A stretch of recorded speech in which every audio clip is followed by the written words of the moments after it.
Hey everybody, in today's video I'm showing you my top 5 sources of plant-based protein. So plant-based eating is growing in popularity, which is great because it has a lot of health benefits, but for many of you it can be a challenge to hit your protein requirements every day. You need to know where your protein's coming from, and that's what we're going to talk about in today's video. So for those of you who don't know me, I'm Melanie from Female Fitness Systems, and on this YouTube channel we talk about nutrition, fitness, and longevity. A quick bit of background before we jump in. I'm not 100% plant-based, but I do eat probably about 75% plant-based. I do keep some meat in my diet, particularly after my period, to help rebuild my iron stores, but I am a huge fan of plant-based eating. I just think it's so filling and so nourishing, and so what I'm going to do today is show you my favorite sources of plant-based protein. The other thing that you should know about me, and you probably already know if you've watched other videos on my channel, is that I keep things really simple in the kitchen. So all of the ideas I'm going to show you today are super easy. So with that out of the way, let's get right into my first source of plant-based protein. So the number one source of plant-based protein that I wanted to talk about today is tempeh. Now tempeh can be quite scary, and a lot of ladies have never tried it when I first mention it, but the very cool thing about tempeh is how versatile it is, and the other thing is that it's super high in protein as far as plant-based protein sources go. So a serving of this brand, for example, has 17 grams of protein. That's a 100-gram serving. Usually when I'm eating tempeh, I don't quite have 100 grams, but that's still really awesome. So tempeh is a fermented soybean product, and it can be a bit scary when you first open it up. It can smell a little bit funky, but when you prepare it right, it can have a really nice nutty texture, and it's also really good at picking up whatever flavors you give it. So if you marinate it in anything, it will take on those flavors. A couple of tips when you are preparing tempeh. The first is that I think it's better when it's done in really thin slices, and I also think it's better if you can get it crispy.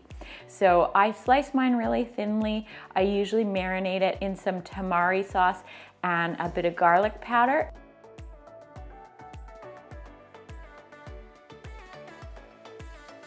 And then I simply fry it in a really good non-stick pan in some butter and or olive oil. And that's it really. I just get it nice and crispy, and then I put it in pretty much everything that you can put meat in. So think of it as a meat substitute. Use it in things like stir fries, in Buddha bowls, in pasta dishes. It's just so versatile. You definitely should check it out if you are somebody who wants to eat more plant-based meals, just because it is so easy to prepare. It will become one of your go-to sources of plant-based protein. So the second source of plant-based protein that I wanted to talk about is tofu. And much like the tempeh, this can be a bit of a scary product when you're in the supermarket. But tofu is also really versatile, so I think it's definitely worth checking out. So a couple of tips when you are looking at tofu. You're going to see extra firm, firm, and soft. I would recommend going with firm. I think it's the most versatile. It keeps its shape best when you're cooking. And the other thing is that the more firm the tofu, the higher the protein content. The other thing in my experience is that I think that different brands taste different. I think that some of them taste a little bit more tofu-y and some don't have much taste at all. I would try to find something that's a little bit more on that no taste side of things, especially if you are a little bit scared of tofu. And then the other thing that I wanted to say is that different brands have different textures too. So basically try some until you find one that you like. This brand that I use here has about 12 grams of protein per serve, so it's a pretty decent source of plant-based protein.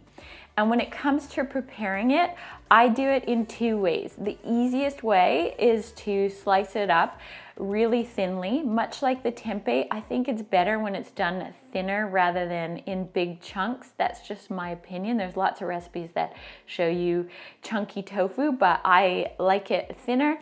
And all I do is I slice it up really thin and I fry it in a really good non-stick pan and a little bit of salt, and that's my number one easiest way to prepare tofu. The second way that I do it is I marinate it in a bit of tamari and olive oil, and then I coat it in corn flour and I bake it, and it gets really nice and crispy. It's absolutely delicious, and I promise you, you'll convert non-tofu eaters to tofu if you try it this way. If you have my meal plan, you actually have this recipe, so you definitely want to check it out and give it a try. The third source of plant-based protein that I wanted to mention is beans. Now, particularly, I wanted to give black beans a shout out, and the reason for that is they're my favorite beans. I just love them in quesadillas and burrito bowls, and they're a real staple in our kitchen. Sometimes I cook my own from scratch, and sometimes we use cans just because they're so quick. And quite honestly, canned black beans are pretty decent, and so if you're somebody who wants to keep it simple, don't worry about using the cans. And then the other thing I wanted to mention about beans, though, is that they're not as high in protein as some of the other plant-based sources of protein. This brand, for example, has 3.9 grams of protein per serve. So that's quite low compared to something like tempeh and tofu, so you just need to be aware of that. And later on in this video, I've got a couple of tips for boosting up your overall protein anyway. So just bear that in mind, that if you're using beans as a main protein source for your meal, you're not getting that much protein. My fourth source of plant-based protein is falafel. So falafel is actually made from beans, so technically it could fall into my number 3 category, but I wanted to give falafel a little mention all on its own because it's such a staple in my life. I eat this so often.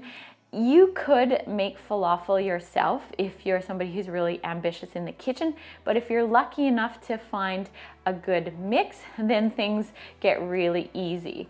And what I mean by a good mix is just having a look at the ingredients, because most falafel mixes have oils in them that I personally like to avoid, things like canola oil, but if you can find something that doesn't have canola oil, that's maybe made with olive oil, or like this brand has no oil at all, then that's something that you can use regularly and not worry about any negative consequences from eating it. So with the falafel, this brand, for example, has 12 grams of protein per 100 grams, and I usually use slightly more than 100 grams when I'm having a meal, so that's a decent amount of protein. When it comes to preparing it, all I do is form little patties and I fry it in a really good non-stick pan.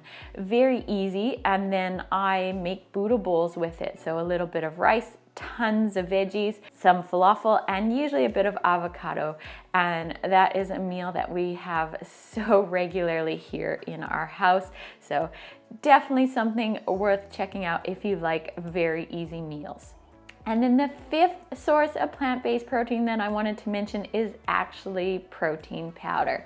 The reason I wanted to talk about protein powder is because when you are on a plant-based diet, it can be super challenging to get enough protein overall in your day, and that's where protein powder comes in.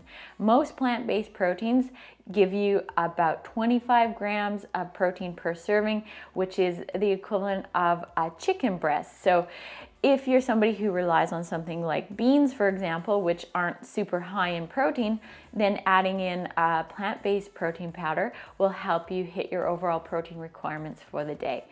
And the thing that I love about protein powders is just their versatility. So you don't have to be limited by smoothies. You may have seen me make protein oats, for example, here on this YouTube channel. That's a really good way to bump up the protein in your breakfast. The other thing you can do is make protein snacks, things like protein pancakes, protein balls, and protein puddings. There's just so many things you can do with it. And then there's so many types of plant-based protein powder as well. You've got blends, and then you've got things like hemp protein and straight up pea protein. And I recommend having a couple in your kitchen because that gives you a lot of options and a lot of things to play with. I usually have at least 3 different types and a couple different flavors so that I can make all sorts of different things. So that's why protein powder is my number 5 source of plant-based protein, because it's the one that's going to bump you up and help you hit your overall protein requirements for the day. So those are my top 5 sources of plant-based protein. I hope you found that helpful. For those of you who are looking for a bit of help with your nutrition, I wanted to mention my meal plan. So my meal plan incorporates plant-based eating, but it also has all sorts of meal ideas and ingredients, and it's overall just a very balanced approach to eating. It's going to help you hit your goals, but also lower inflammation and take care of your hormonal health and just all sorts of good things. So I'll leave a link to my meal plan in the description of this video if you want to pop over to my website and check that out. As always, thank you so much for watching. Leave me questions in the comments. I will get back to you there, and I will see you again next time.